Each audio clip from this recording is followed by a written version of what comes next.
خۆشەویستانم سڵاوتان لێبێ.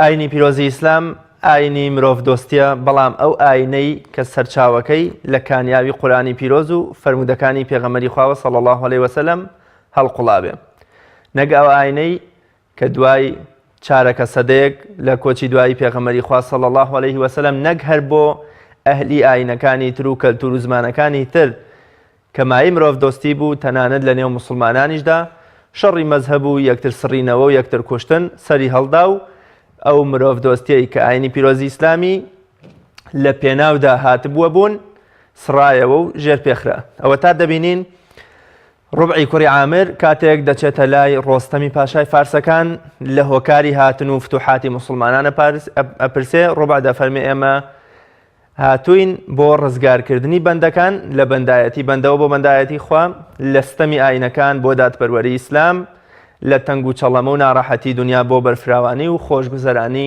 قیامەت. واتە هەمیشە مرۆڤ لە ئاینە ڕاستەکەی پێغەمبەری خوادا صلی الله علیه وسلم چەقی بوون بووە، سەنتەری بوون بووە و تەنانەت دەتوانین بڵێین ناڕەحەتکردن و عەزیەتدان و بەڕێخستنی 124,000 فەرمودەی پێغەمبەری خوا لە نێو کەوانەیەکدا وەکو پێغەمبەری خوا لە فەرمودەیەکدا ئاماژەی پێ دەکا، تەنها و تەنها بۆ ڕزگارکردنی مرۆڤەکان بووە، تەنها و تەنها بۆ مرۆڤ دۆستی و ڕزگارکردنی مرۆڤ بووە لەو ناڕەحەتیانەی کە لەلایەن ئایدۆلۆژیا و مەزهەب و حیزب و گروپەکانی ترەوە ڕوبەڕووی دەکرێتەوە. ئێمە لەم بەرنامەیەدا باز لە مرۆڤ دۆستی دەکەین. مرۆڤ دۆستی ئەتوانین بڵێن یەکێکە لە کرۆکە جوانەکانی پەیامی پێغەمبەری خوا صلی الله علیه وسلم. پێغەمبەری خوا صلی الله علیه وسلم هیچ کاتێک بە چاوی ڕق و بغز و یان بە چاوی عەشیرەت و زمان و کەلتور و تەنانەت عەقیدە و بیر و باوەڕ و ئایدۆلۆژیاشەوە سەیری مرۆڤەکانی نەکردووە. ئەوە خوای گەورە لە قورئانی پیرۆزدا سوێند ئەخوا کە ئێمە بێگومان ڕێز و حورمەتمان وەبەر نەوەکانی ئادەم ناوە و تەنانەت پێغەمبەری خوا صلی الله علیه وسلم ڕێزی لە دراوسەی جوولەکەی خۆی گرتووە، ڕێزی لە کەسانێک گرتووە کە ڕاوبۆچوونیان جیاواز بووە. ئەمڕۆ بەرنامەی باس و خواست تەرخانەکەم بۆ مرۆڤ دۆستی وەک هەوێنێک بۆ ژیان بە میوانداری زۆر بەڕێز ساڵح سەعید پارێزەر. مامۆستا ساڵح زۆر بەخێر بێ و سپاس بۆ ئامادەبوونت. زۆر سپاس جەنابتانەکەم، دەستخۆشتان لێ. یاخوا بەخێر بێی. مرۆڤ دۆستی چییە و ئەگە پێناسەیەکی مرۆڤ دۆستیمان بۆ بکەی؟ بەڵێ، بە ناوی خوای بەخشندەی مێهرەبان، درود و ڕەحمەت بۆ سەرگیانی پێغەمبەری ئیسلام و یارانی و شوێنکەوتوانی.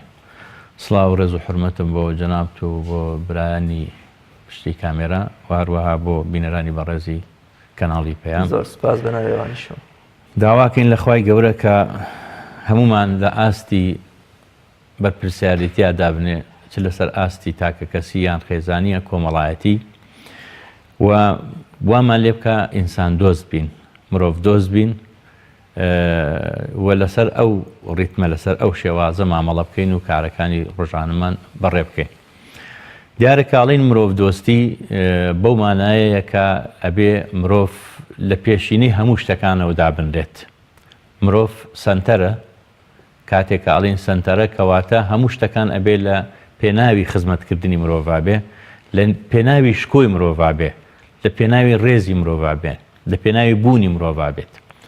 مرۆڤ دۆستی ئەوەیە کە بەڕاستی ئەبێ مرۆڤ شکۆی نەشکێنرێ، مرۆڤ ئەبێ ڕێزی لێبگیرێ، ئەبێ کیان و بوونی خۆی هەبێ.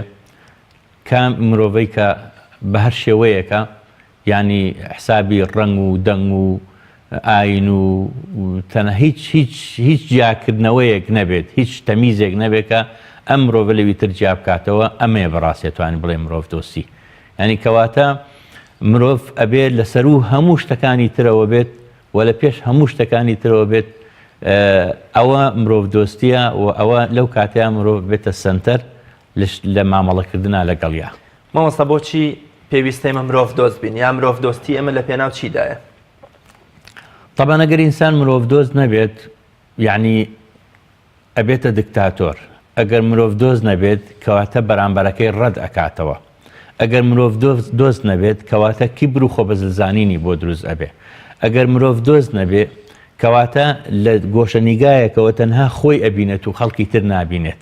بۆیە پێویستە مرۆڤ دۆست بین بۆ ئەوەی کە خەڵکانی تر بخوێنینەوە، مرۆڤ دۆست بین بۆ ئەوەی کە بە ئاسوودەیی بژین، مرۆڤ دۆست بین بۆ ئەوەی کە بەختەوەری فراهەم بێنین بۆ کۆمەڵگەی مرۆڤایەتی بە شێوەیەکی گشتی و بۆ خۆمان بە خودی خۆمان.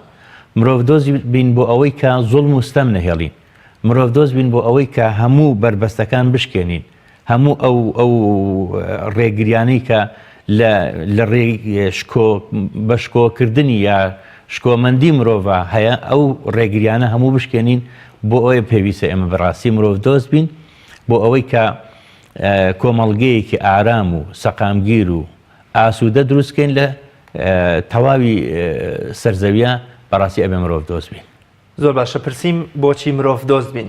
جەنابەت وەڵامدایە کۆمەڵێ ڕووی ئیجابی جوان و لە ئەگەری جێبەجێ نەکردن یا دیکتاتۆریەت و ڕەفزکردن یان بەونە نەکبەتی دروزە بێ کەواتە چۆن مرۆڤ دۆست بین؟ بە ئەمەیان چۆنەکەانی شێوازی بە مرۆڤ بوونی خۆمان و مرۆڤ دۆستیمان بەرامبەرەوانی دیکە چۆنی سەر هەڵەدا شێواز و میکانیزمەکانی چین؟ بەڵێ ئێمە تەبەن کاتێکە ئەڵین ئەبێ مرۆڤ دۆست بین بۆ ئەو ئامانجانێک کە باسمان کرد، چۆن مرۆڤ دۆست بین سەرەتا ئەبێ ئێمە خۆمان بناسین. ئینسان ئەگەر خۆی نەناسی خۆی لەبیر ئەچێتەوە. ئیمامی غەزالی دەفەرمێ خۆت بناسە اینجا خوا بەتاکید وایە. تەنانەت لە هەموو ئەو شتانێکە، ینی حتا لە ئاینی هیندیە کۆنەکانە کە هاتووە باسیێوان کردو وەختی خۆی کاتێکە باسی خوداوەند کراوە خوای گەورە بوونی خۆی لە ناو بەندەکانی خۆیان فراهەم هێناوە و زۆر جار کاتێکە کێشە و گلەیەکان دروست بووە لە نێوانیانە حتا لە نێوان ئەو خوددایانی کە هیندیە کۆنەکان هەیەن و دیارە مەسەرن تعدودی خوددایان هەبوو ئەوان بە خۆتانەزانن کە ئەوان ینی یەکتاپەرست نەبوون بۆ مانەیە کە تەنها بڵێن لا ئیلاهە ئیلا الله. بەڵام لە کاتێکە کە کۆمەڵێ شتی جوانێن هێناوە تۆ مەسەن نمونەی ئەوە باسکراوەکە کاتێکە کێبەرکێ لە نێوان خواکانە بووە خوای گەورە دیارە ئێمە ئەڵێن هیچ خوایەک نەجگە لە ئەڵڵا.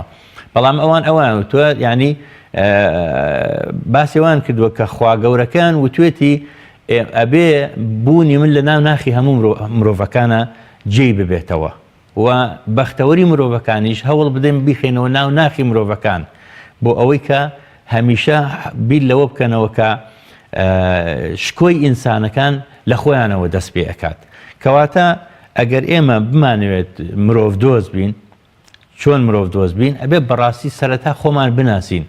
خوای گەورە لە قورئانی پیرۆزە فەرمێ وەلا تەکونوا کەلەذینە نەسوا الله فەئەنساهم ئەنفوسەهم. طبعا ئەمە ینی شتێکی چۆن بڵێ دوولایەنەیە، باسی خوا و باسی مرۆڤ دۆستیش. لێرەیە کاتێک کە خوای گەورە ئەفەرمێ وەلا تەکونوا کەلەذینە نەسوا الله کەواتە بەمانایە ئەو کەسانەی کە خوایان بیرە و خوا ئەناسن و عەقیدە و بیر و باوەڕێکی پاکیان هەیە ئەو کاتە ئەم کەسانە خۆیانیان ناسیوە. پێچەوانەکەشی دروستە ئەو کەسانی کە خۆیان ئەناسن دوجار خوا ئەناسن، خوا ئەدۆزنەوە، خوای گەورە ئەبینن و مامەڵەی لەگەڵ ئەکەن، پەرستش و عیبادەت بۆ ئەو خوایەکەن. کەواتە کاتێک کە ئینسان خۆی ناسی خۆی لەبیر ناچێتەوە، خۆی بە خوای خەڵک نازانێ. فیرعەون ئەیگوت ئەنە ڕەبکم الئەعلا، لەوێ سەیرەکەی خۆی لەبیر چوو بۆەوە. بەڵام لە کاتێکا کە موسا و هاڕون سەلامی خۆیان لەسەر بێ کە ئەچوونە لای و باسی خۆیان بۆوە کرد ئەیگوت وەما ڕەب العالەمین.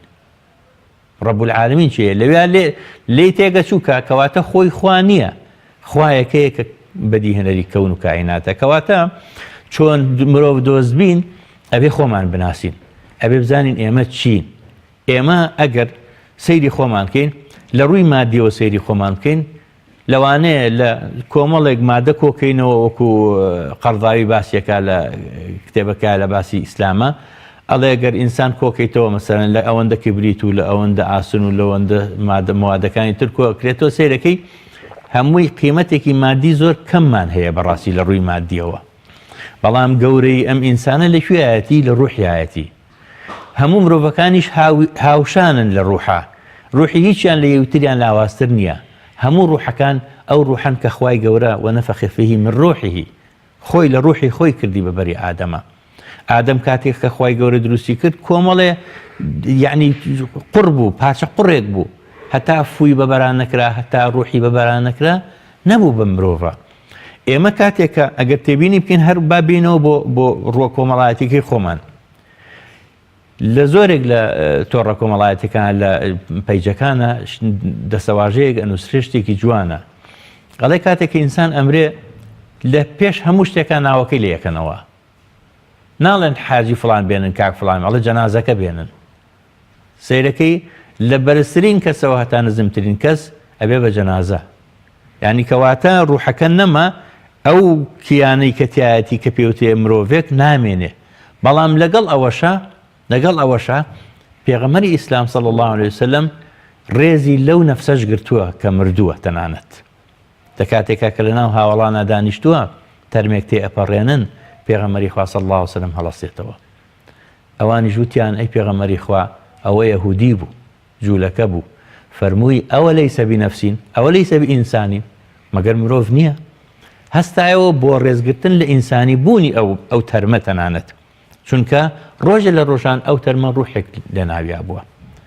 تەنانەت یعنی یەکێکی تر لە ڕێزگرتنەکانی مرۆڤ کە ئینسان دۆسیە لە ئیسلاما لە پەیامی پێغەمبەرانە هاتووە سەلامی خوایان لەسەر بێ، شاردنەوەی مردووەکانە کە ناکەوێتە بەردەمی دڕندە و بخورێەوە، بەڵکو بە پێچەوانەوە ڕێزی لێژێ بە کۆمەڵی مەراسیمەوە ئەم ئینسانە بەڕێکرێ بوو ئەو دنیای تر. کەواتە کاتی ئێمە بمانەوێت ئینسان دۆست بین، ئەبێ لە پێشەوە لە خۆمانەوە دەست پێ بکەین، ئەبێ خۆمان بناسین، ئەبزانین ئێمە مرۆڤێکین لە دوو بەش پێکاتوین، لە گیان و لە مادە. گیانەکەی هەمومان وەکویەکە، هیچ کەسێکمان لەگەڵ ئەوی ترە جیاوازیەکی نییە. پێغەمبەری خوا صلی الله عليه وسلم لە فەرمودەیە فەرمووی إن ربكم لواحد وإن أباكم لواحد لا فضل لعربي على أعجمي ولا لأعجمي على عربي ولا لأحمر على أسود ولا لأسود على أحمر إلا بالتقوى. كواتا سيركي ليريا بيغمر صلى الله عليه وسلم يعني أوي بو دياري كردين كإيما بچون مروف دوز بين، ئێمە کەسمان فەزڵمان بەسەری ویترمانانیە. لەبەر ئەوە لە ڕاستیە ئەبێ من خۆم بناسم کە خۆم ناسی بەرامبەرەکەشم ئەناسم. ئەویش مرۆڤە، ئەویش بوونی هەیە. باوەڕ فەرموو کاکە ڕیاز، هەموو کێشە و گرفتەکانی کۆمەڵایەتی خێزانی لە نێو مرۆڤەکانە بە شێوەیەکی لەناو ئەحزابە، هەمووی لەمەوە سەرچاوی گرتووە کە خۆیان ناناسن، خۆیانیان لەبیر چۆتەوە، بەرامبەرەکان فەرامۆش ئەکەن، تەنها خۆی ئەبینێ، وازانێ ئەم دنیا تەنها ئەوی تایە. ئەوە نیە خوای گەورە پێمانە فەرمێ وەلا تەمشی فی الأرض مەرەحا إنك لن تخرق الأرض ولن تبلغ الجبال طولا. باسی ئەوەکە کە ئینسان ئەبێ خۆی بناسە، بزانێت چیەیە، من بزانم چیم، بۆچی مەسەرەن کیبر و خۆبەزلزانینی ئەم ئینسانە وای لێ بکا بەرامبەرەکەی ڕەفسکا. کەواتە یەکەم شت بەڕاستی لە خودناسیەوە دەست پێەکە، لە خودناسیەوە ئینسان ئەگاتە خواناسین و ئینسان ئەگاتە ئاستێکە ڕێز لە هەموو مرۆڤەکانە گرێ. لە تەمەنی پێغەمبەری ئیسلام صلی الله عليه وسلم دەستی لەسەر مناڵێک بەرز نەکردوتەوە، دەستی لەسەر کۆیلەیەک بەرز نەکردووە کە کۆیلە هەبوو لەوە پێش، کە ئەو تەبان کردوونی بەبرا لە کۆیلەتیشی دەرکردوون. دەستی لە بەرامبەر ئافرەت بەرز نەکردوتەوە. لە مێژووی ئیسلامە ئەوانەی کە خواناسی تەواو بوون دەستیان لە ئافرەت بەرز نەکردوتەوە. تەنانەت ئەی فەرموو بەلەغەنی إنه هناك رجال يضربون نساءهم ألا إنهم ليسوا بخياركم خيركم خيركم لأهلي وأنا خيركم لأهلي. ئەلێرەوە ینی سەرچاوی گرتووە کە ئەبێ مرۆڤەکان ڕێز لە یەکتری بگرن. من ئێستا ئەتوانم هەرچی مامەڵەی لەگەڵ ئەم کوپە بکەم، داینێم بیشکێنم فڕێیە، ئاوەزی ئەوەی نییە. بەڵام لە کاتێکە ئەگەر من ئازاری ئەویشمدا لەوانەیە کاتێک کەشکانم لەوانەیە پەنجەم ببڕێ، بە جۆرێک لە جۆرەکان لەوانەیە بەرخوردێک یا بڵێن ڕەتفعلێکێ بێ، کاردانەوەی کێ بە بەرامبەرم. بەڵام ئەمەی کە بەرامبەرم بەم کوپە ئەیکەم بەرامبەر بە مناڵێکی ساوا ناتوانم بیکەم. مناڵێکی ساوا کە بانگێکی بە خۆشیەوە بە خۆشەویستیەوە کاتێک کە هەدیەیەکێ دەیتێ یەت باوەشت بۆ کاتەوە و دەستە کاتە ملت. بەڵام مناڵێک کە مناڵی خۆتە کە تۆ باوکی ئەوی یان ئەوە دایکێتی بە زۆر ڕایەکێشێ ئەگری خۆی نایە بەدەستەوە چجای بۆ خەڵکانی تر. ئەمما کاتێک کە بە خۆشنودی لەگەڵ یا مامەڵە بکەی بە خۆشیەتە باوەشتەوە و ماچ دەیاتێ و خۆشیت پێ ئەبەخشێ. کەواتە لێرەدا ئەبێ ئێمە بیر لەوە بکەینەوە کە بەرامبەرەکانمان وەکو ئێمە هیچمان لەوان زیاتر نییە، هیچ فەزلێکەوەن بەسەر ئەوانی تران نییە. پیاو مەسەڵەن ئەگەر باسی پیا و ژن بکەیت، پیاو بۆیە پێی ناوترێت پیاو لەبەرەوەی پیاوەتی فەزلە بۆی. ژنیش ژنێتی بۆ ژن کەمی نییە، بەڵکو ئەمە تەوزیعی ئەدوارە. ئەنجا تەنانەت کاتێک کە خوای گەورە فەرمێ یا ئەیها الناس ئنا خەلەقناکم من ذەکەر وئونثا، ئەمە جعلی خواییە. وجعلناكم شعوبا وقبائل، بۆچی؟ لتعارفوا. نەکرد بۆ یەکتر ناسینیش تەنانەت تعارفوا، ئەوەشی لێ هەڵە گۆزرێکە کە بێم معروف بن لەگەڵ یەک، چاک بن لەگەڵ یەکتریە، ڕێز لە یەکتری بگرن، حرمەتی یەکتری بگرن. لە مێژووی ئاینەکانە ئەو لە کاتێکە کە ئاینەکان دروست و تەواو بوون و لادانی تیانە بووە، چەوسانەوەیەک نەبووە، ستەمێک نەبووە، هەمووان بە ئاسایشەوە ژیاون، ئاشتی کۆمەڵایەتی بەرقەرار بووە، ئاسایشی خێزان بوونی هەبووە لە ناو خێزانەکانە. ستەم نەبووە لە نە لە خێزانە نە لە کۆمەڵگەیە. ینی تەنانەت ئەگەر ئێمە بڕۆین سەیری ژیانی هەموو پێغەمبەران بکەین سەلامی خۆیان لەسەر بێ، هەموویان هاتوون ئەن اعبدوا الله واجتنبوا الطاغوت ولقد بعثنا في كل أمة رسولا أن اعبدوا الله واجتنبوا الطاغوت. خۆتان دوورخەونە تاغوت چییە؟ تاغوت هەر شتێکە کە ئینسان لە خوا دوورە خاتەوە، هەر شتێکە کە ستەمەکات، کە نابەرابەری دروست دەکات، کە ناتەبایی دروست دەکات، کە نائەدالەتی دروست دەکات. زۆر باش مامۆستا، خەڵکێک پێی وایە ئیسلام خاڵیە لە مرۆڤ دۆستی. ئایا ئەمە لە دید و تێڕوانیانەوە بۆ دەسەڵاتی پڕلەستەمی ئەمەوی و عەباسی و عوسمانیەکان و ئەو دەوڵەتانێتی کە بە ناوی ئیسلام حکمیان کردووە، یام ئەم بیانوە لە چیەوە سەرچاوی گرتووە کە پێیان وایە ئیسلامی پیرۆز خاڵیە لە مرۆڤ دۆستی و تا ڕادەیەک مرۆڤ دۆستی تێدا جێی نەبووتەوە؟ من پێم وایە تەنانەت ئەگەر سەیری ئەو وەکوڵێ قۆناغانەش بکەین کە ئەمەویەکان و عەباسیەکانیشی تیا بووە، ئەگەر قیاسی حکمی ئەوان بە حکمی دکتاتۆری سەردەم بکەین کە ئێستا هەیە، کە لە هەردوو حەربی عالەمی یەکەم و دووهەما زیاد لە 50 ملیۆن ئینسان خوێن ڕژە، تەنها لە حەربی عالەمی دووەما زیاد لە 2 ملیۆن ئافرەد لە ئەڵمانیا فقط لە ئەڵمانیا اغتصاب کرا، دەستێرێژی کرایە سەر. لە هەموو مێژووی ئیسلامە شتیوە ڕووی نەداوە، بە هەموو ئەو ستەمکاریانەشەوەکە هەندێک لە خەلیفەکان کردویانە. کەواتە ئەگەر ئێمە بە چاوی ئینسافەوە سەیری مێژووی ئەمەوی و عەباسیەکانیش بکەین، ئەوە دژەکانی ئەوان بوون هاتن ئەم پارچە پارچەیان دروست کرد و ئەم دوژمنایەتیان لە نێو خۆیانیان دروست کرد. لە کاتێکە کە ئیمامی عەلی خوالی ڕازی بێ لەگەڵ دایکە عایشە خوای گەورە لێیان ڕازی بێ دانیشن بە یەکەوە لە بەسڕا بۆ چارەسەرکردنی کێشەکانیان، تابووری 5 لە ناوەوە خەریکی وەکوڵە دنەکدانی شەڕێکی ناوخۆیە و خوێنێکی زۆر ئەڕژێ لە نێوانیانە. ئەو کەسەی کە ئیمامی عومەری شەهید کرد چێ بوو؟ سەر بەکوێ بوو؟ ئەوەی کە ئیمامی عەلی شەهید کرد چێ بوو؟ لەکوێوە هات؟ چێ ناردی؟ مەگەر خەڵکانی تر نیان نارد. کەواتە ئەگەر ئێمە سەیری مێژووی ئیسلام بکەین، فقط مانەوەی ئەگەر تەنانەت عەباسیەکان و ئەمەویەکان ئەگەر بیان ویستایە ئاساری مەسیحیەت لە عالەمی ئیسلامیان نەمێنێتەوە و کاتە هەموو عالەم لەژێر دەستی ئەوانە بووە، ئەیانتوانی یەک مەسیحی نەمێنێت، خۆیانتوانی ئیبادەی جەماعی بکەن وەکو خەڵکی ترکە کردی، تەطهیری عێرقی ئەیانتوانی خۆ بیکەن. بەڵام مانەوەی مەسیحیەکان و یەهودیەکان کە دابش کرابوون بەسەر هەموو وڵاتانی عالەمی ئیسلامیا هەبوون، هەر لەم شاری خۆمانە چەند جوولەکەی تیا بووە. هەر ئەوە شاهیدی ئەوەیە کە بەڕاستی ئیسلام دۆست بووە، مسلمانان ئینسان دۆست بوون، مرۆڤ دۆست بوون، مرۆڤەکان هەمویان جێگیان بۆتەوە. مەگەر پێغەمبەرمان صلی الله علیه وسلم فێری ناکردنێ فەرموو من ئاذا ذمیەن فقط ئاذانی، هەر کەسێک ئازاری یەکێک لە ئەهلی کتاب بدات ئەو ئازاری منیاوە، مەگەر جوولەکەیەک لەگەڵ ئیمامی عەلییان ناچێتە ناو قەزاوە لە بەردەمی دادوەرە، هەردووکیان بە پێوە ئەوە سێنرێن. قازی بە ئیمامی عەلی ناڵێ قازی، پێناڵێ ئەمیر، پێڵێ عەلی کوڕی ئەبی طالب، پێناڵێ خەلیفەی مسلمانان. لە کاتێکا کە حکم دەرئەکا بۆ جوولەکەکە، دوایی جوولەکەکە مسلمان ئەبێ. تەنانەت کاتێک کە جوولەکەکەش کات لە پێغەمبەرەکە صلی الله علیه وسلم کە درعەکەی لایەتی و دوای ئەوەش ئەوەیە یعنی شایدەکان زۆرن، یعنی ڕووداوی لەو بابەتە زۆر لە مێژووی ئیسلامە کە هەر هەمووی باس لەوەکە کە تەنانەت ئیسلام هاتووە مەسەرەن لە ڕووی قەضاواتەوە بە قازی ئەڵێ نابێت لە تووڕێت و حکم بدەیت.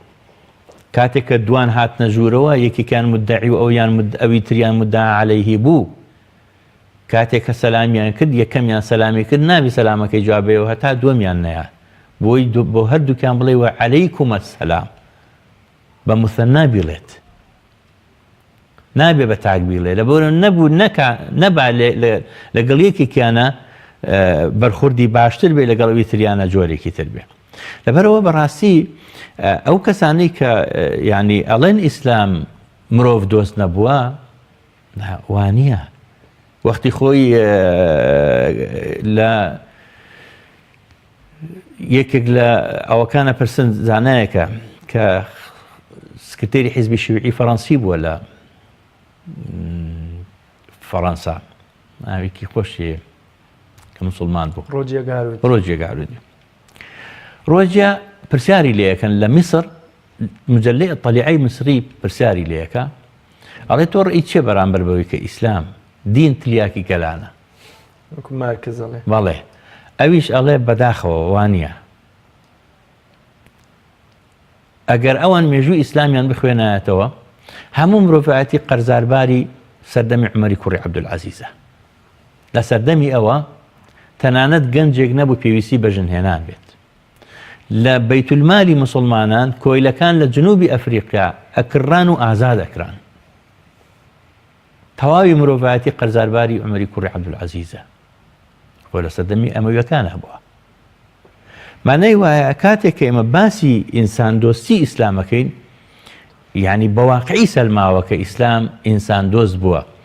ئیمامی عەلی خوای ڕازی بێ کاتێک کە مالیکی ئەشتەر ئەنێرێ بۆ میسر ئەڵێ وریا بە مالیک تۆ ئەچیتە میسر، خەڵکی میسر لە دوو حاڵەت بەدەرنین بۆ تۆ، ئیمما ئەخون لەکە فی الدین ئەو نەظیر لەکە فی الخەلق، یان براتن لە دینە یان هاوشێوەتن لە مرۆڤایەتیە، لە ئینسانی بوونە، لە دروست بوونە، ئەوانیش وەکو تۆن کەواتە ئەوانیش مافیان هەیە. لە سەردەمی عومەری کوڕی خەتابە خوالی ڕازی بێ کاتێک کە عەمری کوڕی عاس کوڕەکەی عەمری کوڕی عاس کە زلێگا لە کوڕە قیبتیەکە مناڵ قیبتیەکە لەبەرەوەی دیارە زۆران بازیە پێشبڕکیان کردو بردوێتیەوە، یعنی ئەمە لە ناخی مرۆڤەکانە حاڵەتێک هەیە کە ئەگەر من شتێکم بەدەست بوو نابێ ئەوی تر پێشم بکەوێ. ئەوەیە کە ئەڕوا بەپێ ئەڕوا هەتا ئەگەتە لە عومەری کوڕ خەتابش کاتی لێیەکە. عومەر بە پەلا خوالی ڕازی بێ ئەنێرێ بە دوای عەمری کوڕی عاس و کوڕەکەی شیاو ئەیهێنێ بۆ مەدینە. لەویایە قەولە مەشهورەکەی ئەفەرمێ مەتى استعبدتم الناس وقد ولدتهم أمهاتهم أحرارا. هەر ئەوە بەسە بۆ مرۆڤایەتی کە ئەمە ببێتە ئەساسێک بۆ بنشینەی ئینسانی بوونی هەموو ئینسانەکان و بۆ یەکسانبوونی ئینسانەکان. ئینسانەکان لە ئاسی ئینسانی بوونە هەمووان یەکسان، هیچ کەسێک فەزلی نییە بەسەرەوی ترە، تەنانەت ڕوودینیشەوە. کاتێک کە خوای گەورە فەرمێ ئینە ئەکرەمەکوم عند الله نەک لە دنیا. کاتێ ئێمە خواپەرستی ئەەکەین کەسێک زۆر خواپەرستە زۆر بە تەخوایە مەمانە ئەوە نییە فەزلی هەیە بەسەر خەڵکی ترە لە دنیا ئەبێ فەزلی هەبێ. ئەوە کاتێکە کە قیامەت دێتە پێشەوە و لە قیامەتە لێپێچینەوە ئەکرێ ئەویان ئەهلی بەهەشتە و ئەویان ئەهلی جەهەنەم، ئەوە جیا لەویە. ئەمما لێرە هەمووان یەکسانن. ئین ئەکرەمەکوم عند الله یوم القیامە نەک لە دنیا. مامۆستا ئایا عەقیدە و بیر و باوەڕ و ئایدۆلۆژیا و زمان و کەلتور و ناوچەگەرێتی و مەزهەب و حیزب و ئەو شتانەی دیکە کە هەن لە دنیادا ئەمانە دەبێ ببنە ڕێگر یان بۆ منە ئەمانە دەکرێت ببنە ڕێگر لەوەی کە ئێمە مرۆڤ دۆست نەبین؟ واتە من بڵێم وەڵام من موسڵمانم، ئەو ئەهلی کتابە، ئەو مەسیحیە، ئەو بۆ منە بتپەرستە، من ئیدی نابێ مرۆڤ دۆزم لەگەڵ ئەم مرۆڤەدا. بە پێچەوانەوە ینی تۆ وەکو عەرزم کردن ینی ئێمە کە خوا دروستی کردوین بۆ وەزیفەیەک دروستی کردوین کە ئاوەدانی لەم زەویا دروستکەین. بەڵێ ئەم ئاوەدانیە ئەبێ بۆ هەمووان بێت، خزمەت ئەبێ بۆ هەمووان بێت، ڕێزگرتن ئەبێ بۆ هەمووان بێت. ئیسلام ناڵێت تۆ ئەبێ ڕێز لە مسلمان بگری فەقەت. خوای گەورە فەرمێ وەلەقەد کەڕەمنا بەنی ئادەم، نەیفەرمێ وەلەقەد کەڕەمنا المسلمین. خیتابی قورئانی خیتابێکی ئینسانیە. یەکێک لە هەرە گەورەترین تایبەتمەندیەکانی ئیسلام ئینسانی بوونە. بەڵێ لەبەرەوە کاتێکە من مسلمانم ئەمە مانای وانییە کە من لەگەڵ مەسیحیەکان نەژیم، لەگەڵ یەهودیەکان نەژیم، لەگەڵ ئەوی تران نەژیم. خۆ ئیسلام دژی یەهود نییە وەکو یەهودیەت، یعنی هەر ئێستای کە هەیە دژی ئەو سەهیۆنیەتەیە کە داگیرکاری ئەکا کە خوێنی مسلمانان ئەمژێ و ئەڕێژێ.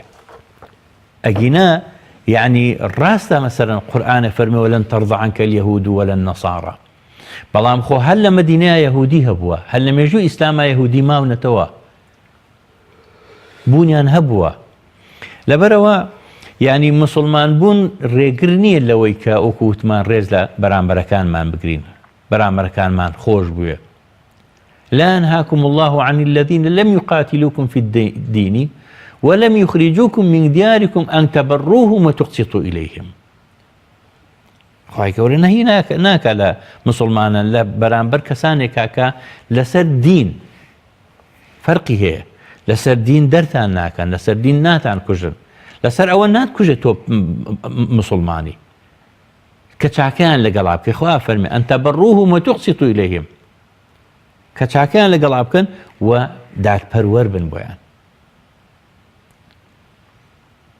ئەنجا لەوێشە یعنی جگە لەوەش تەنانەت إنما ينهاكم الله عن الذين قاتلوكم في الدين وأخرجوكم من دياركم وظاهروا على إخراجكم أن تولوهم، نيفرموا أن تبروهم.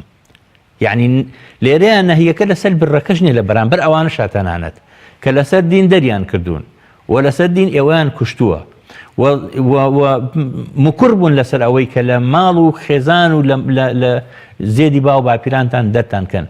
نافەرمێ ئەن تەبڕوهم، فەرمێ ئەن تولوهم، وەلاتان بۆیان نەبێت. بەڵام یعنی نەهی لە ئەخسێر کە زۆر دەقیقە قورئان نهی نەکردووە لەوەی کە ئەن تەبەڕوهم وتقسطوا إليهم. تەنانەت لە ئەو پەڕی حاڵەتەکانە تۆ ئەبێ قستت هەبێ، ئەبێ دادپەروەر بی لەم بەرامبەر دۆست و دوژمنار.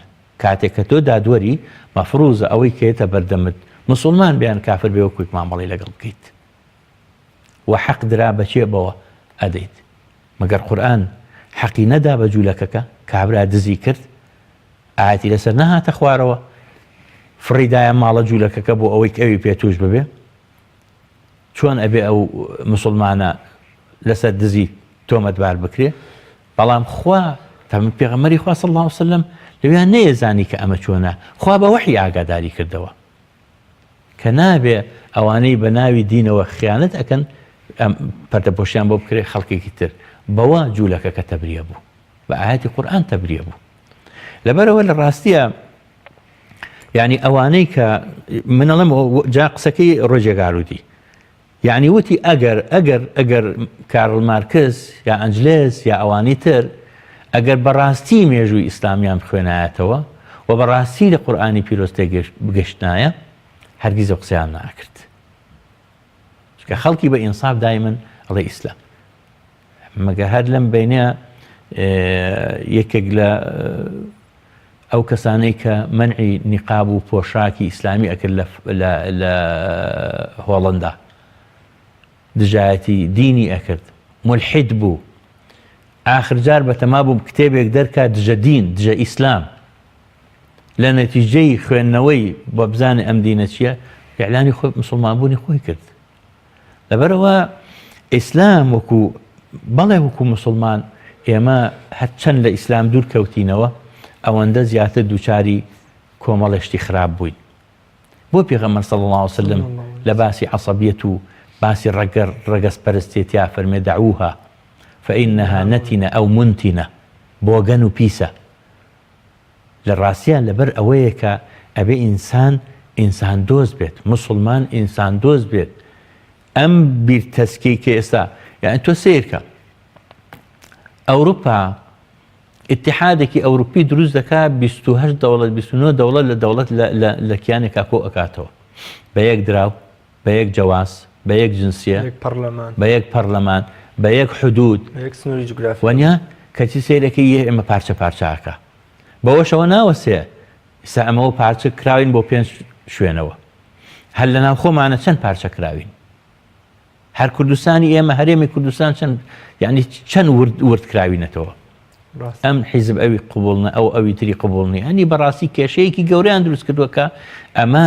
مخالیفە لەگەڵ دینە مخالیفە لەگەڵ ئینسان دۆستی و مرۆڤ دۆستیشە بەڕاست مامۆستا بێگومان کاتێ کاردانەوەی پێغەمبەری خوا صلی الله علیه وسلم بەرامبەر بە نەیارەکانی لە طایفدا کاتێکە وەکوڵێت تۆڵەکردنەوە دەدرێت دەست پێغەمبەری خوا صلی الله علیه وسلم سەیەکەین مرۆڤ دۆستی و نەرمونیانی بەرامبەریان دەرەبڕێ کاتێکە گەڕێتەوە بۆ مەککە بەرامبەر بەوانەی کە نزیکەی 20 ساڵە عەزیەت و ئازاری خۆی و هاوڵانیە دەن ماڵ و سەرۆت سامانیان داگیرەکرێ و بەرامبەر ئەو کەسانی کە دەچنە مەدینە بۆ کوشتنی یان بوونە لەژێر دار سێبەرەکە ئەوەی کە شمشێرەکەی لێکەوێتە خوار و بێگومان پێغەمبەری خوا صلی الله علیه وسلم لە حاڵەتە ئەوانەش کەوا ئەگەر ئێمە بووینە هەر تۆڵەمانە کردەوە پێغەمبەری خوا صلی الله علیه وسلم مرۆڤ دۆست و نەرمونیان بوو یان تەنانەت ئەو فەرمودانەی کە زەردەخەنە و ڕووخۆشی و نازام قسەی خێر و یارمەتیدانی خەڵکی هەژار و لاواز بۆچی لە نێو ئێستای مسلمانانەوە کوجەناویشت ئاماژت پێکرد ئەم مرۆڤ دۆستیە لاواز بوو لە کاتێکا ئێمە ئیسلام وەکو باخچەیەکی پڕ لە گوڵی مرۆڤ دۆستیە بینین واتە تەنانەت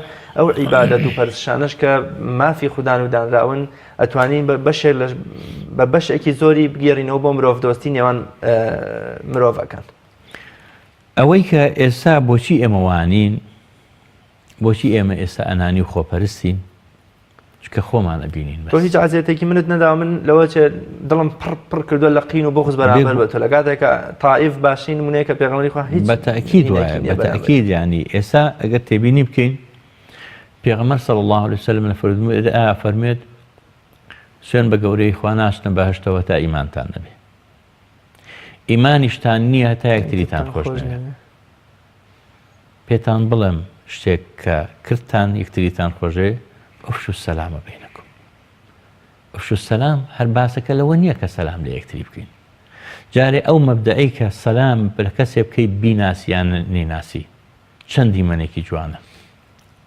چەند جوان ئێستا باسی یابانیەکانەکەن کە تۆ ئەڕۆی بۆ مارکێتێک پێشوازی لێکاو بە خێراتن دەکە هەتا ئەلباتە شوێنەکە هەر بە پێشوازیەوە قوتابخانەکانن بە هەمان شێوە ئەمە مەبدەئێکە ئیسلام هێناویەتی پێغەمبەری خوا صلی الله علیه وسلم ئێمەی فێری ئەو کردووە بەڵام بەداخەوە ئێمە ئەو ڕێچکەیە ناگرین ئەی بۆ ئەفەرمێن من سەنە سنەتی عند فساد أمتي فله أجر 100 شهيد أو كما قال بۆ وافەرمێ لێرەیە هەڵگرتنی دین و بەڕاستی بەو شێوەیە مامەڵەکردنەی کە ئەو کردوێتی تەحملکردنی بەرامبەرەکان جوولەکە دراوسەیەتی هەمیشە شتی فڕێداتە سەر ڕێگەی بەڵام کاتێ نەخۆش ئەکەوێت و هەست ئەکا ئازارەکە نەماوە ئەڕوا هەواڵپرسی ئەکا پێغەمبەری خوا صلی الله علیه وسلم ئەوە لەکوێ کە ئێستا ئێمە خۆمان ئازاری دراوسەکانمان ئەدەین یا بە خۆمان یا بە مناڵەکانمان زۆربەی کات خۆمان بە شێوەیەک مامەڵاکەین کە ئازار ئەدەین بە دەنگ بەرزکردنەوە پێغەمبەری ئیسلام صلی الله علیه وسلم فێری کردوین کە ڕێگەی خەڵکی پاکەینەوە یەکێک لە ئاماژەکانی کە باسی ئیمان و پلەکانی ئیمانەکە چیمان پێ فەرمێ نافەرمێ ئیمان بریتێ لە 60 ئەوەندە پلە یا 70 ئەوەندە پلە بەرزترینە لا إله إلا الله نزیمترینیان ئیماطة الأذى عن الطريقة باشە ئێمە لێرەیە فێرمانەکە ئەبێ ئێمە حەقی عام بدەین فێرمانەکە زوڵم و ستەم تەنانەت کیالی قسێکی جوانەکە لەبارەی ئەوەی کە خوای گەورە ئادەم و حەوای کاتێک ناردە بەهەشتەوە فەرمووی هەموو ئەو شتانە بخۆن بەڵام لەو درەختە نەخۆن ئەوە حەقی عامە کاتێک کە خواردی عقوبەیە لێرەدا ئەمە فێرمانەکە کە ئێمە هەر شتێک مافی گشتی بوو نابێت دەخاڵەتی بکەین نابی بشکێنی ئوعطوا الطريق حقه مافی ڕێگا لابردنی ئازار لەسەر ڕێگا مەگەر کاتێک کە تۆ بە ڕێگا ئەڕۆی ئازارێک لا ئەبەی خۆ مسلمان و کافر بەو ڕێگایە ئەڕۆن خۆ دیندار و بێدین بەو ڕێگایە ئەڕۆن ژن و پیا و بەوێ ئەڕۆن پیر و گەنج بەوێ ئەڕۆن ئیسلام فێرمانەکە بەڕاستی ئێمە پارچەیەک بین لە خۆشەویستی لە مەحەبەت ئەوە نیە پێغەمبەر صلی الله عليه وسلم فەرمێ لە ڕۆژی قیامەتە خەڵکانێک هەن ما هم بأنبياء ولا شهداء ولكن يغبطهم الأنبياء والشهداء بمكانهم يوم القيامة كسانێک هەن لە ڕۆژی قیامەتە نە پێغەمبەرن نە شەهیدن بەڵام پێغەمبەرانیش و شەهیدانیش خۆزگە بە شوێنەکانە نەخوازن غیبتیان پێ ئەبن وتیان پێمان بڵێ ئەی پێغەمبەری خوا صلی الله علیه وسلم ئەوانە کێن فەرمووی ئەوانە کەسانێ بوون لەبەر خوا یەکتریان خۆشەویست ڕێزیان بۆ یەکتری دانا حرمەتی خەڵکیان ئەکرد ئەی مەگەر خوای پێغەمبەر صلی الله علیه وسلم فەرمودیان نافەرمێ باشترینی خەڵکەکان ئەوانن ئەخلاقیان جوانە ئەخلاق جوانی لەگەڵ چیە لەگەڵ هەموو خەڵکە الذين يألفون ويؤلفون ئەوانەی کە ئولفەتیان هەیە بۆ خەڵک خەڵکیش ئولفەتی هەیە بۆ ئەوان ئەوانەی کە دەستی سۆز و بەزەی باڵی سۆز ڕاکێشن بۆ خەڵک کەواتە یعنی ئێمە بڕۆین بۆ عومەری کوڕی خەتاب خوا لێ ڕازی بێ چی نەکرد جێیشێکی گەورە بەرامبەر ڕۆم وەستانی لەبەر ئەوەی کە مەسیحیەت سواڵیا کرد هەر لەوێوە ئەم سۆشیالێکی ئێستا لە ئەوروپا بەدی ئەکرێ لە سەردەمی عومەری کوڕی خەتابەوە ئەمە جێبەجێ کرا هەر پیرێک هەر کەسێک کە توانای کاری نییە ئەبێ خزمەتی بکرێت مسلمانە یان جوولەکە یان گاور و مەسیحیە هەر شتێکە مهمە مرۆڤە ئەبێ ڕێز لە مرۆڤایەتێکی بگیرێ و بێ حورمەتی بگیرێ مامۆستا کۆمەڵگەی ئەمڕۆی مرۆڤایەتی و مسلمان و لە خۆشمانەوە سیر بکەین کۆمەڵگەی کوردەواری بەدەست فشاری دەرونی و ئاڵۆزی دەرونی و نەئارامی دەرونیەوە دەناڵێنین مرۆڤ دۆستی تا چەند ئارامی دەرونیمان بۆ فراهەم دێنێ ئایا مرۆڤ دۆستی چاکەکردن لەگەڵ تەنانەت پشیلەیەکە سەگێکدان سەوزکردنی دار و درەختێک یارمەتیدانی پیرێک پەڕاندنەوەی کوێرێک هەڵساندنەوەی مناڵێ لە گریان یان بوونە دڵخۆشکردنی بێوەژنێ مناڵێکیەتی دەزێنان بەسەر یا زەردەخەنە کە ئەمانە هەموو لایەنە زایڵە مرۆڤ دۆستیەکانی ئیسلامن ئارامی دەرونی و خۆشبەختی دەرونی و ئاسوودەیی دەرونیمان بۆ فراهەم دێنێ بێگومان ئافرەتێک چوە خزمەت عایشە خوا لێ ڕازی بێ وەتی دڵم زۆر ڕەقە زۆر بێتاقەتم هەمیشە توو ڕائەبم عایشە خوا لێ ڕازی بێ فەرمووی بڕۆ دەست بێنە بەسەری مناڵی هەتیوە دڵت ئارامە بێتەوە هێمنی ئەچێتە سەر دڵ و دەروونت کاتێک کە ئێمە چاکەیەکەکەین ئەم چاکەکردنە عەکسە بێتەوە بۆ ناو ناخی خۆمان دەرونی ئێمە ئاسوودە ئەکات کاتێک کە ئینسان چاکە ئەکات لاشەی ئەو هۆرمۆنانەی کە هۆرمۆنی هێوربوونەوەن ئەڕێژێت بۆیە کاتێک کە ئینسان خراپەیەکەکە هۆرمۆنێک ئەڕژێت کە هۆرمۆنەکان تووشی تونند و تیژی و ئەوەی ئەکات لەبەرەوە کاتێکە یعنی هەموو زانایان متتەفیقن لەسەر ئەوە زانایان لە بواری پەرەپێدانی مرۆیی و دەروونناس و کۆمەڵناسەکان تاکید لەسەر ئەوەکەنەوە کە ئەگەر تۆ ئەتەوێ دەروونت ئاسوو دەبێ بڕۆ ببەخشە ئەگەر ئەتەوێ دەروونت ئاسوو دەبێ بڕۆ چاکە لەگەڵ خەڵکا بکە ئەگەر ئەتەوێ ئارامی بەسەر دڵ و دەروون تا بێت باشە لەگەڵ دراوسێکە تا بکە یعنی کۆمەڵی لەو شتانە کە زۆر نمونەی زۆرمان هەیە کە خەڵکانێک کاتێک کاری چاکەیان کردووە ئارامی بۆ دڵ و دەروونیان دروست بووە ئەوانەی کە خراپە ئەکەن سنووری خەڵکیان شکانووە دوجار زیندان شوێنیانە بەندیخانە شوێنیانە دوجار دڵیشیان پڕە لە ڕق و تووڕەیی و تێکچوونی هەموو بۆکۆڵی هۆرمۆناتی لەشی ئەم ئینسانانە بەهۆی ئەو کارانەوەیە کە کاری خراپە ئەنجامەدرێ پێچەوانەکەشی دروستە لەبەرەوە ئەگەر ئێمە مەسەرەن بینی تێبینی بکەین لە بینی دوو کەسە یعنی تەنانەت یەکێک لە دکتۆرەکان باسیەوەکە دیراسەی کردە لە نێوان دوو مرۆڤ مرۆڤێکیان کاتێکە تووڕە ئەبێ ئەم تووڕەبوونە چۆنە و چۆن وەزئی لێ تێکەدا ئەوی تریشان چۆنە تەنانەت ئەو زانایابانی کە لەسەر ئاو تەنانەت هێنای دوو پەرداخ ئاوی هێنا یەکێکیان قسەی خۆشی بۆ کرد و زەردەخەنە و بزەی سەردێوی لەگەڵا بەکارێنە ئەوی تریشان تووڕەبوونی بەکارێنە هەردووکیانی خستە ناو فرێزەرەوە بۆی بیبەسێ سێری کرد یعنی کریستاڵەکانی ئەم ئاویان کە قسەی خۆش و سیرەکەی زۆر جوان بوو ئەوی تریشان هەمووی بەسەری کاتێک ترشا بوو ئەمە وامان پێڵێ کە ینی هەر کام لە ئێمە ئەگەر نەڕژۆین بۆ دراسە و بۆ توێژینەوەکان لەسەر ئاسی تاکە کەسی خۆمان ئەگەر ئەم توێژینەوەی لەسەر خۆمان بکەین بۆمان دەرئەکەوێت کە ئێمە کاتێکە کارێکی چاکە ئەەکەین کە قسەیەکی خێرەکەین کە سەردانێکەکەین کە بەسەرکردنەوەیەکەکەین کە سەلام لەسەر یەکێگەکەین ئارامێکی دەرونی ما بۆ زۆر باشە ماوەستایان کاک ئەحمەدی مفتیزادە ڕەزا ڕەحمەتی خوای لێبێ دەفەرمێ لە کۆڵانەکەی خۆمانە لە سنە لە کەلاوەیەکدا چەند بێچوە سەگێکە بوون کۆمەڵێ مناڵ ئەزیەتیانەدان و ئازاریاندان و مناڵ ئەم سەگانەش لە تاو ئازاری خۆیان بەردەوام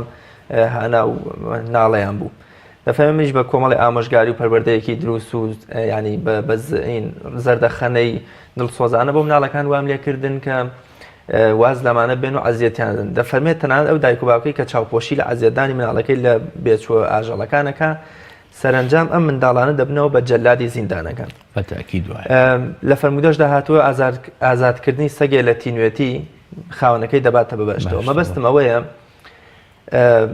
مرۆڤ دۆستی ئێمە کاتێکە لە مرۆڤەکانە تێپەڕ دەبێ و خزمەتی ئاژەڵەکان بکەین و ڕێزیان بگرین و چارەسەریان بکەین و لە تینوێتی و لە برسێتی ڕزگاریان بکەین ئەمە گەورەترین بۆونە مرۆڤ دۆستیتن نیە بۆونە ئەو کەسانی کە دەبینی خزمەتی ئاژەڵەکانەکەن و ڕێزیان نەگرن ئەمە مانای ئەوە نییە کە مرۆڤ دۆستن حتمەنەوە ئێمە پێغەمبەرمان صلی الله علیه وسلم ئامۆژگاریمانەکە شێوازی مامەڵەکردنمان لەگەڵ ئاژەڵەکانیشە کە شێوازێکی هێمنانە و ئارام بێت ئەو پیاوەی کە ستەم لە وشترەکەیەکە باری زۆری لێنێ لە قیامەت وشترەکەی شکاتی لێکە پێغەمبەر فەرمێ صلی الله علیه وسلم تەنانەت لە سەردەمی خۆیان کاتێککە بینیوێتی کە هەتا وشترەکە هاتوۆتە لای پێغەمبەر صلی الله علیه وسلم سکاڵای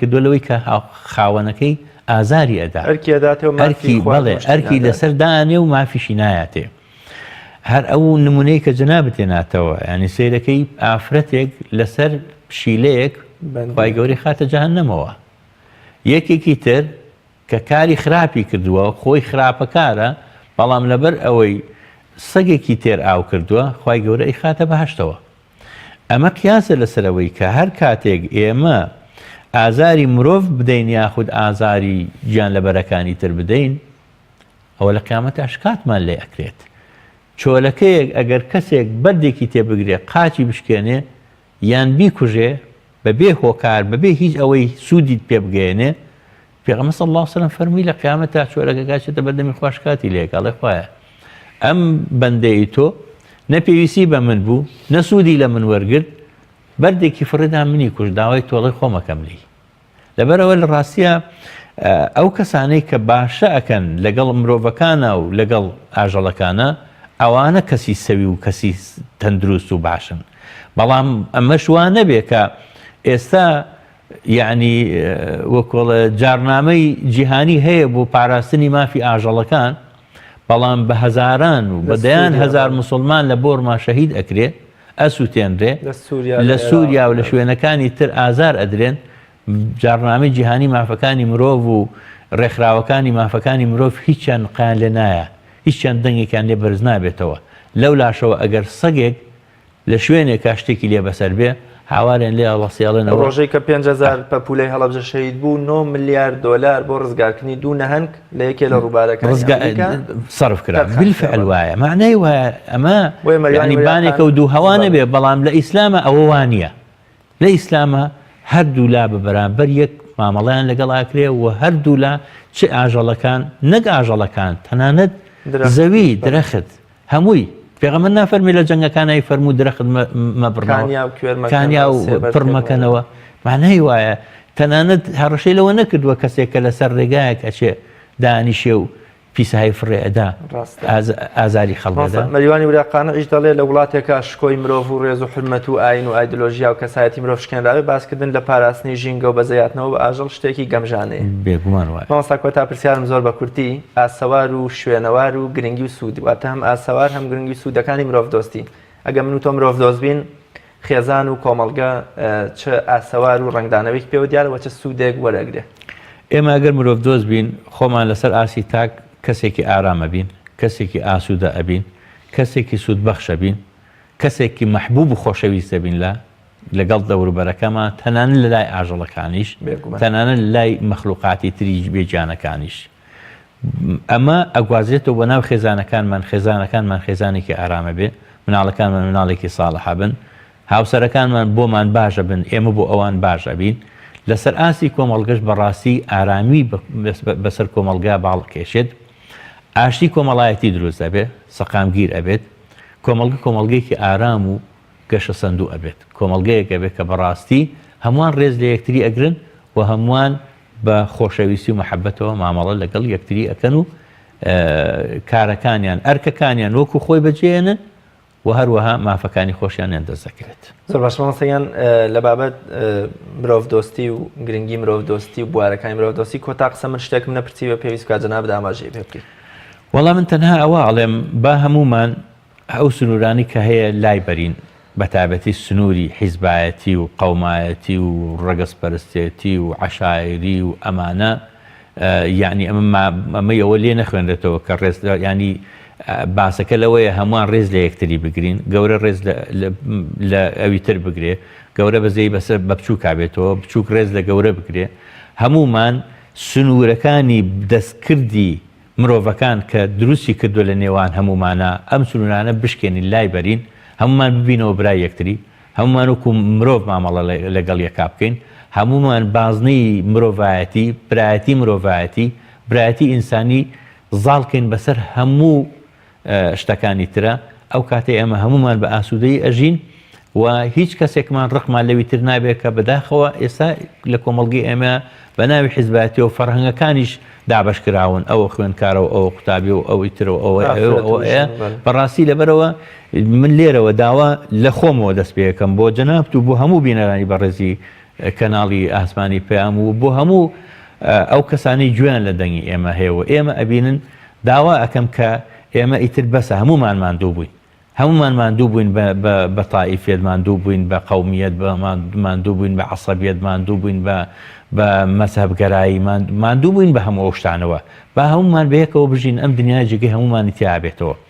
بەشی هەمووان ئەکا خێر و بێرێک کە خوای گەورە بەخشیوێتی بەسەر زەوی، بەشی هەموو مرۆڤەکان ئەکا هیچ کەسێک لێی بێبەش نابێ، گرنگەوەیە عەدالەت و دادپەروەری بەرقەرار بێ. زۆر سپاس زۆر بەڕێز پارێزەر ساڵح سەعید کامیوانی ئەمڕۆی بەرنامەی باس و خوازوی. زۆر سپاس. ڕەحمەتی خوا لە مامۆستا سەعیدی نورسی بێ، ڕەزا و ڕەحمەتی خوا لێ بێ زانای هەرە مەزنی کورد کە لە یەکێک لە وتە جوانەکانیان دەفەرمێ ئێمە گیان فیدای خۆشەویستین کاتی دوژمنایەتی و ڕق و بوغزمان نییە بەرامبەر بە هیچ کەسێک. ومێ دەکەم دڵ و دەروونمان هەمووی پڕبێت لە مرۆڤ دۆستی، قسە و ڕەفتار و گفتارەکانمان هەمووی مرۆڤ دۆستانە بێ، ئەویش تەنها لەبەر خوای گەورە. تا بە یەگەشتنەوەیەکی تر بە خوای گەورە و میهرەبانتان ئەسپێرم، هەر شاد و سەرکەوتوو بن، خواتان لەگەڵ.